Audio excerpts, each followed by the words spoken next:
એક સમયે ફક્ત સિરામિક ટાઇલ્સના ઉત્પાદક તરીકે નામના ધરાવતું મોરબી હવે વિવિધ કૌભાંડોના લીધે પણ ગાજવા માંડ્યું છે.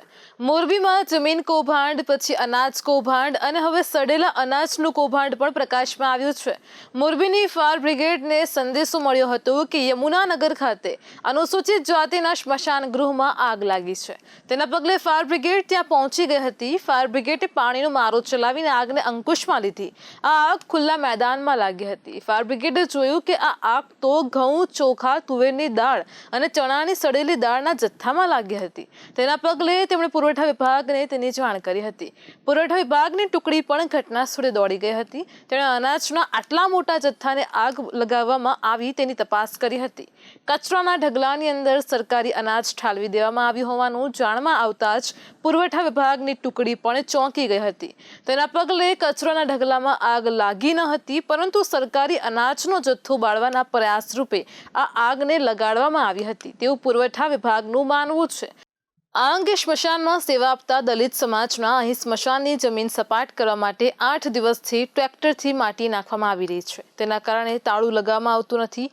રાતના સમયે કોઈ અજાણી વ્યક્તિ સરકારી અનાજનો જથ્થો નાખી ગઈ પણ હોઈ શકે છે. સરકારી અનાજ મળવાની ઘટના ઉપર પ્રકાશ પાડતા મોરબી પુરવઠા વિભાગના નાયબ મેનેજર દેવેન્દ્ર સોલંકીએ જણાવ્યું હતું કે આગની ઘટના બની ત્યાંથી ઘઉં, ચોખા, તુવેર દાળ અને ચણાનો જથ્થો મળી આવ્યો હતો. તેમાં તુવેર દાળ અને ચણાનો જથ્થો ICDS વિભાગનો 2018-19નો જથ્થો હોવાની વાત પણ બહાર આવી છે. પુરવઠા વિભાગની તપાસ પછી મોરબીના જિલ્લા પુરવઠા અધિકારી જયમીન કાકડિયાએ જણાવ્યું હતું કે બંને જગ્યાએથી મળી આવેલું સરકારી અનાજ હોવાનું જાણમાં આવ્યું છે. મોરબી જિલ્લાના કોંગ્રેસ પ્રમુખ કિશોરભાઈ ચીખલિયાએ આ સડેલા અનાજ અંગે તંત્રને જાણ કરી હતી અને તેના સંદર્ભમાં યોગ્ય પગલાં લેવાનું પણ જણાવ્યું હતું. તેની સાથે સડી ગયેલા અનાજનો યોગ્ય નિકાલ ન કરીને આ રીતે જાહેર સ્થળે ફેંકનારા સામે યોગ્ય કાયદાકીય કાર્યવાહી કરવા માટે પણ જણાવ્યું હતું.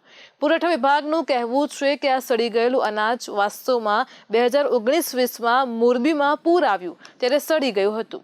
સરકારે સડી ગયેલું અનાજ વેચવા માટે ટેન્ડર પણ બહાર પાડ્યું હતું. તેના પછી એક એજન્સીએ ખાતર બનાવવા માટે સરકાર પાસેથી આ સડી ગયેલા અનાજનો જથ્થો ખરીદ્યો હતો. પણ આ અનાજ ખરીદનાર પેઢીના માલિકનું 2020માં અવસાન થતાં આ જથ્થો ખાનગી ગોડાઉનમાં પડ્યો રહ્યો હતો. હવે આ પેઢીએ તે જથ્થાનો જાહેરમાં નિકાલ કર્યાનો પર્દાફાશ થયો છે.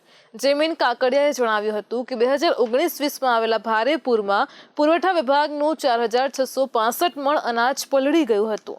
તેના પછી ટેન્ડર પ્રક્રિયા દ્વારા આ સડી ગયેલું અનાજ સુરેન્દ્રનગરની વિનય એગ્રીકલ્ચર પેઢીને આપવામાં આવ્યું હતું. કોન્ટ્રાક્ટર આદિલભાઈ રકીફભાઈના અવસાન પછી આ સડેલા અનાજનો જથ્થો મોરબીમાં જ પડ્યો રહ્યો હતો અને સતત બગડતો હતો. હવે 5 વર્ષ પછી પેઢીના સંચાલકોએ સડેલા અનાજના જથ્થાનો ગેરકાયદેસર રીતે નિકાલ કરતા તેની સામે કાયદેસરની કાર્યવાહી હાથ ધરવામાં આવશે.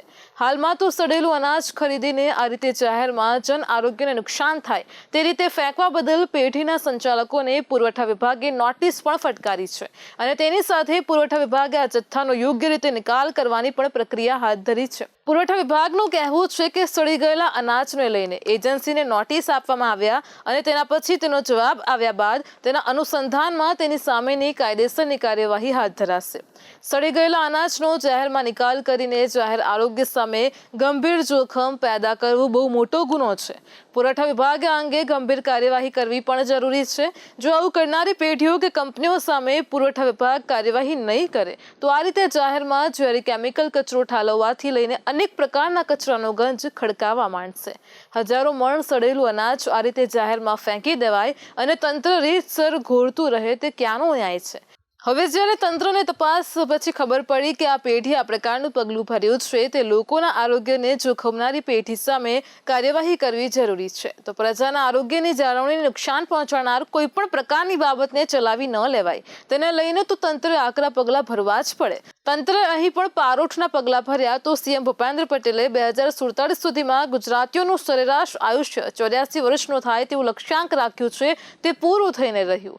જાહેર સ્વચ્છતા તે પ્રજાનો અધિકાર પણ છે અને તે તેમને મળવો જ જોઈએ. તેની સાથે કોઈ પણ પ્રકારનું સમાધાન ન કરી શકાય.